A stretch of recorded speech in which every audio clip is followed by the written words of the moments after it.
وقت بخیر به پادکست خبرهای مهم این هفته از عمل خوش آمدید.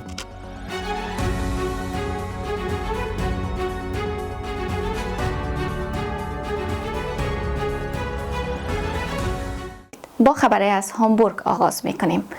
دادگاه عالی ایالتی هامبورگ محاکمه زن مظنون به عضویت در گروه تروریستی داعش در خارج از کشور را با اعتراف او آغاز کرد.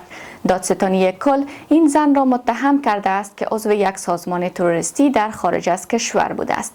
گفته می شود او در مارچ 2015 از طریق ترکیه از هامبورگ به سوریه سفر کرده و در آنجا با یک مبارز از گروه تروریستی داعش ازدواج کرده است. این زن آلمانی که در هامبورگ به دنیا آمده و بزرگ شده است در سال 2014 به اسلام گرویده و پس از مرگ شوهرش از طریق ترکیه دوباره به آلمان بازگشته است. محاکمه این زن همچنان ادامه دارد و قرار است 7 جلسه دیگر تا پایان ماه آپریل برگزار شود. شکایت آنتونیو رودریگز از روزنامه‌نگار آلمانی به دلیل نفرت پراکنی. آنتونیو رودریگز بازیکن تیم ملی فوتبال آلمان و تیم ریال مادرید علیه یولیان رایشلت سردبیر پیشین روزنامه بلد شکایت کرده است. دلیل این شکایت به عکس از رودریگز در اینستاگرام برمیگردد که هدف نفرت پراکنی توسط این روزنامه نگار شده است. همانطور که روزنامه شپیگل گزارش می‌دهد، آنتونیو رودریگز 31 ساله همزمان با آغاز ماه رمضان عکسی از خود را در حساب اینستاگرامش منتشر کرد. او در این عکس پای سجاده نشسته و انگشت اشاره خود را رو به بالا گرفته است. رایشلت این حرکت را به عنوان سلام اسلامی تعبیر کرده و معتقد است که نماد از نزدیکی به گروه‌های اسلامگرا می باشد.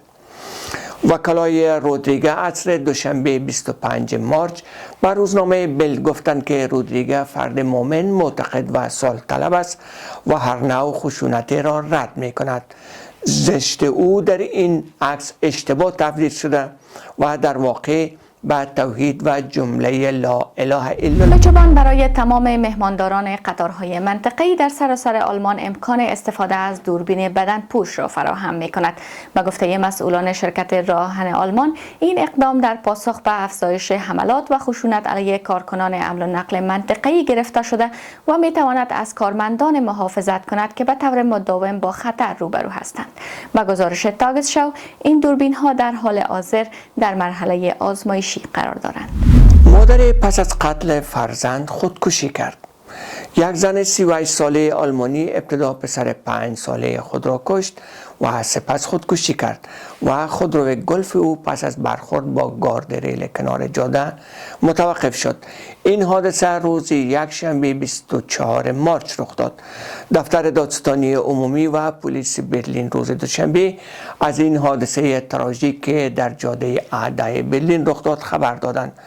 با گفته روزنامه برلینر زایتونگ هر دو قربانی از ایالت زاکسن آنهالت هستند و خودرو گلف پلاک لایپزیگ داشته است. جزئیات بیشتری درباره این حادثه منتشر نشده است. پلیس هامبورگ برای جذب نیروی جوان معیارهای استخدامی خود را کم تعدیل کرده است.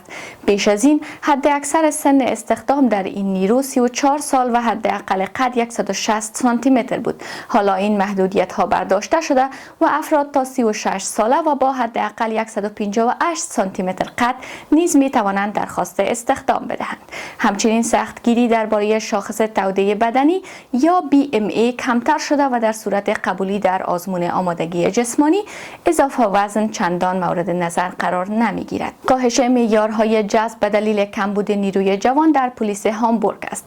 در حالی که تعداد متقاضیان کار در این نیرو سالهاست کم شده، بسیاری از افسران قدیمی نیز در آستانه بازنشستگی قرار دارند. به همین دلیل این قوانین برای جذب نیروی جوان شکل گرفته تا افراد بیشتر بتوانند به پلیس هامبورگ بپیوندند. آمار جدید سالهای ثبت شده در هسن با توجه به ارقام ثبت ملی تسلیحات بعد دنبال پایان سال 2023 تعداد حدود 246750 مجوز اسلحه در هسن تثبیت شده است. بر اساس گزارش فرانکفورت آلگماین این مجوزها می تواند شامل مجوزهای اسلحه گرم یا تیر اندازی باشد و افراد ممکن است چندین مجوز از این دست داشته باشند.